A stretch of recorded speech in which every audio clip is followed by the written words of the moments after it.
key and greeted him with a fake smile and a sweaty brow. Hi, what's going on?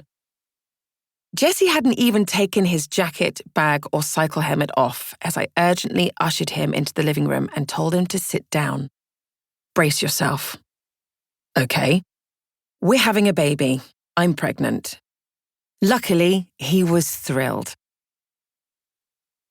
A good friendship is being able to open up and speak the truth about all sorts of things. Sometimes the best release we can have is to be able to sit and rant to your friend. My best friend, Jessie. Yes, my husband, best mate, sister-in-law, and neighbour are all called Jessie. And I even have a name for our version of the kind of excellent friendship where we can speak the truth about all sorts of things. We'll say, fancy a BWC drink? This stands for Better Wives Club. Ranting to each other over wine makes our worries and stresses lift, which inevitably makes us not nag our partners so much. It's nice to know we aren't alone, and everyone wins. The trouble is, I find there are lots of women who sugarcoat everything, which afterwards makes you question yourself and feel like you're failing when you're not. My NCT group was a perfect example of this. We all met when we were about 4 or 5 months pregnant and endured classes, including husband Jesse putting a nappy on a doll, hilarious to watch, all the way through to giving birth and beyond. Although we had all been through birth at the same time, I felt a lack of in this together. We all met up when our babies were around 5 weeks old. 4 of the mothers were gushing about how amazingly well their babies were sleeping, how much they loved their partners, and how everything was marvelous. I was envious that they were all doing so well in this new life we were expected to adjust to so magnificently.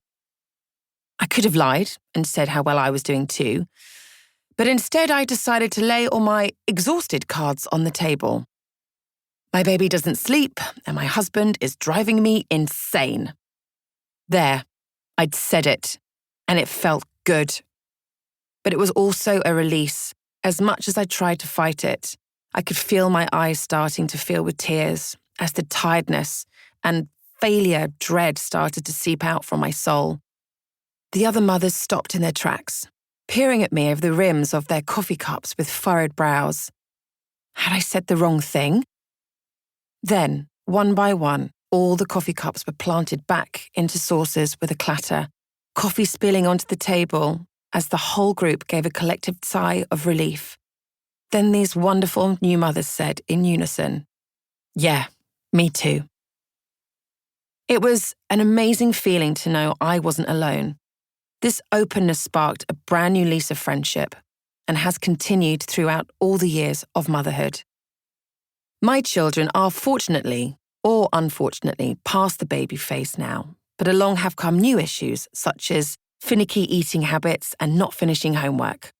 But I know these too shall pass and will learn and grow from it, all with the help and support from other mothers. This is why I'm so pleased to write this book, because motherhood is messy and challenging, and we have to laugh along the way and take inspiration from the difficult moments. I want this book to make you feel normal. That's how I've coped with the day-to-day challenges of motherhood. So why Mama Still Got It? Before I was a mother, I was, and still am, a fashion model.